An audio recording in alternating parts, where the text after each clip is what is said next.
but it's very interesting that you had them and you developed them from a very early age, from the age of 13. So I'm going to probably just let you lead off and just tell us how you think that you developed vocal nodules, and then I'll talk a little bit about the difference between a nodule, a hemorrhage, and a callus. But we're going to talk about what you had. And was it a nodule? Yeah. It was a nodule. So I'll let you lead off with a little bit of a history about how you develop them, because we really this is what we don't want to do, ladies and gentlemen, boys and girls, is we don't want to develop nodules in the first place. But tell us a little bit about how you develop them, Natalia. Yes, so that was when I was young, and it was because I was in multiple musical projects. So you were 13 when they developed. So you're obviously singing before that, from an early age, 10? Earlier. 6? Yeah. But they would have developed at least started to develop 1 or 2 years beforehand. Yeah, most likely, because most likely it was just bad technique and vocal fatigue. At that time I was doing 2 schools simultaneously, so I would go to regular school, and after school at 3 p.m. I would go to second school where I would sit until like 8 p.m.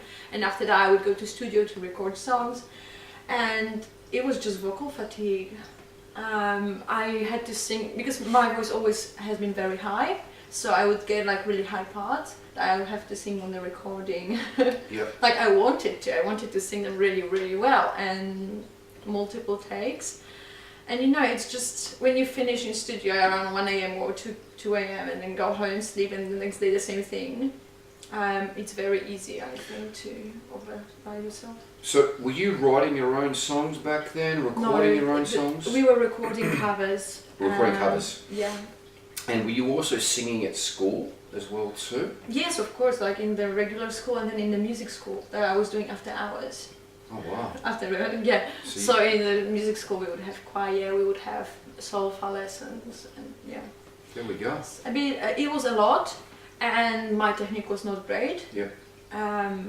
I think by that time I didn't really have contemporary singing lessons. I was just singing everywhere, and I knew how to do it. I had good hearing ever since I was 4. Yeah. Like when I watched those videos, I was singing in pitch already. Yeah. So that was it was easy for me to start. Yeah. But then when the nodules started, that just cracked my whole career, because getting rid of nodules took me another 6 years.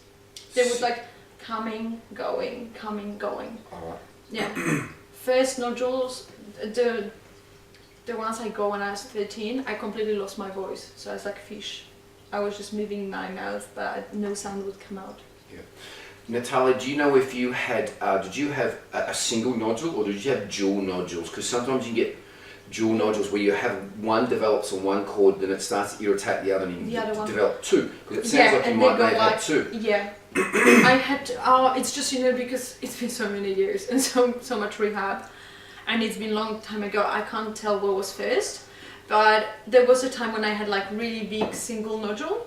Yep. And there was a time when I had like 2 overlapping on 2 vocal cords. Yep. Natalia, just to let the listeners know, you're in your late 20s now, aren't you? Yes. Yes.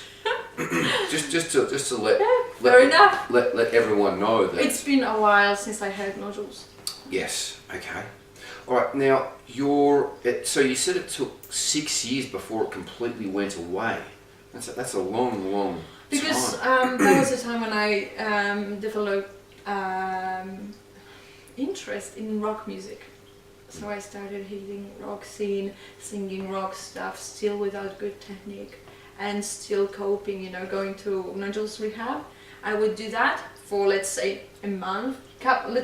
Usually it was like 3 weeks, then a month break, another 3 weeks, and another month break. I would go for checkups. They would send me again for the rehab, and then after that, I would join the band again and start performing, or go for 2 weeks of singing camp, rock singing. So you're saying that as soon as your voice got better, you started singing again? Yeah, and then it was going down the track again. On those vocal camps, I would lose my voice. And I remember there was a time when very, very famous lady came to assess our singing, a lady from TV, and she said that I've got something special in my singing and I could really have a career of that. but I was the worst sounding when she came. That was the moment when my voice was just about to go completely away, and every other girl was singing. When I came to Mike, I was like pretty much just husky yelling. It was horrible, but she still said that my delivery of the message was really good. Oh. We just have to reiterate here that when you lose your vocal cords, your voice altogether, like Natalia did, the nodules are that big that they're basically not allowing the vocal cords to vibrate together, so they're going ah. So there's like well, I'll just explain a little bit about what a nodule is. A nodule is a build-up of harder skin on the vocal cords that is developed from abuse from the vocal cord hitting that one particular spot, and it's exactly the same as if you're working in the garden and without any gloves, and you'll develop calluses on your hands where you're working a lot. It's exactly the same as the vocal cords, and they'll get larger and larger and larger. And as I said, sometimes one will irritate the other. You can develop dual nodules. So that's a nodule.